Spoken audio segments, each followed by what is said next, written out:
15 Mei 2004, Mufti Zainal Abidin, salah satu syuro alami, Syekh Inamul Hasan, wafat. Beliau adalah diantara Khalifah Maulana Zakaria dan sangat rapat hubungannya dengan Hadraji Maulana Yusuf dan Maulana Inamul Hasan. Jenazahnya dikebumikan di Faisalabad, Pakistan.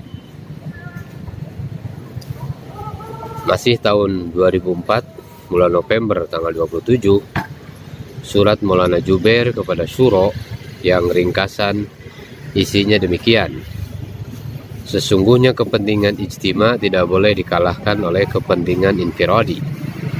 Syuro tidak boleh memihak kepada saya atau kepada Maulana Sa'ad.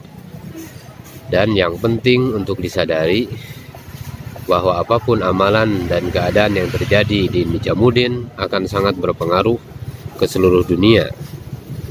Misalnya masalah kamar yang sudah ditandatangani oleh 15 orang masyayikh, termasuk Maulana Izhar, Maulana Jubair, dan Maulana Sa'ad. Itu pun dilanggar oleh Maulana Sa'ad. Sampai seluruh buku Maulana Inamul Hasan tiba-tiba sudah diturunkan oleh para khodim di depan kamar saya tanpa memberitahu saya. Selang beberapa hari, Maulana Sa'ad mengatakan agar saya segera memindahkan lemari ayah saya yang di atas karena ia mau membangun toilet di situ. Sedangkan masalah kamar di atas itu sudah diputus di dalam musyawarah dan sedang disiapkan oleh Mbah Yusuf.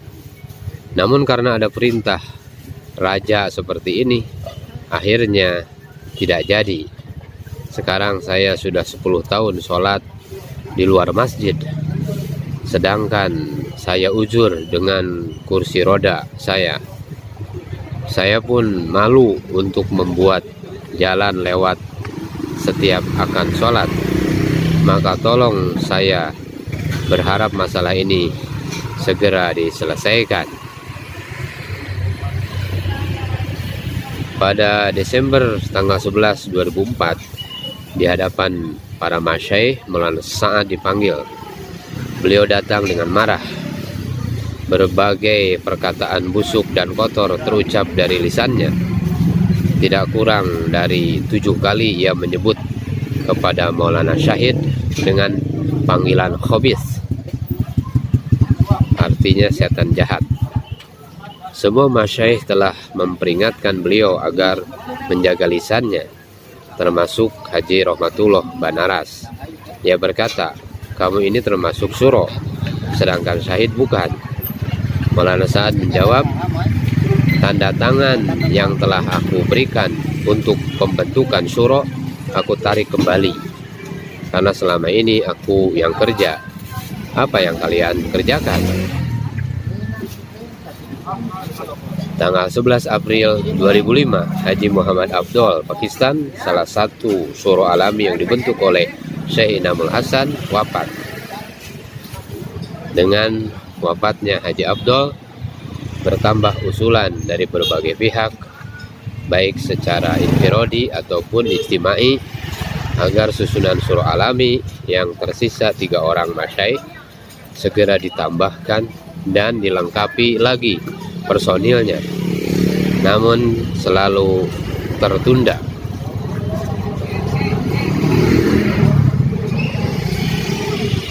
Tahun 2005 datang surat pengaduan kepada Darul Ulum Deoban dari seorang tokoh ulama Kanpur, India, yang mengkritik bayan Maulana Sa'ad. Dari bayan beliau tersebut, ia berkesimpulan bahwa jamaah dakwah ini telah berubah menjadi firqah atau sekte yang tersendiri yang dibuat oleh Maulana Sa'ad. Pengaduan ini sangat mengejutkan para ulama Deoban. Pengaduan ini dicatat dan disimpan untuk dipelajari. 12 September 2006, Selasa, Markas Nijamuddin. Sebelum Hayatus Sahabah, Maulana Sa'ad dengan penuh semangat menekankan kepada hadirin secara umum untuk membaca kitab Muntakhab Ahadits di dalam Ijtimai Amal. Hal ini langsung menimbulkan keributan pada orang-orang lama di markas. Kemudian mereka berkumpul dan berkata, sampaikanlah kepada beliau Maulana Sa'ad bahwa sebelum hal ini dimusyawarahkan, agar jangan ditargibkan masalah ini kepada umum.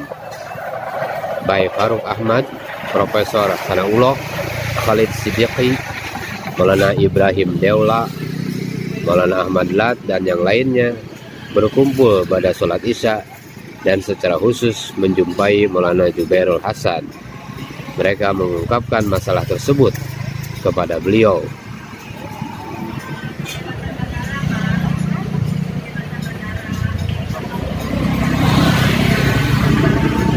(13 September 2006) musyawarah pagi di Markas Nijamuddin. Selesai musyawarah program, maka di hadapan Maulana Jubair dan Maulana Sa'ad, para masyayikh dan orang-orang lama kembali menyampaikan bahwa mereka tidak setuju pembacaan kitab Muntakhab Ahadits diijtimaikan dalam jamaah tabligh sebelum resmi diputus dalam musyawarah syura alami. Pada mulanya Maulana Sa'ad marah besar dan mengeluarkan kata-kata yang sangat menyakitkan orang-orang yang hadir di situ. Namun ketika beliau melihat bahwa semua orang memang tidak menyetujuinya, maka beliau pun diam. November 2006, buat pertama kalinya Ijtima Rewin Pakistan dibagi menjadi 2 bagian. Karena banyaknya yang hadir dan untuk lebih memudahkan pengaturan, Ijtima kedua diadakan selisih 3 hari dari Ijtima pertama. Tahun 2011 bulan Januari, Ijtima Tonggi Bangladesh mulai dipecah menjadi 2 bagian juga, sebagaimana Ijtima Rewin.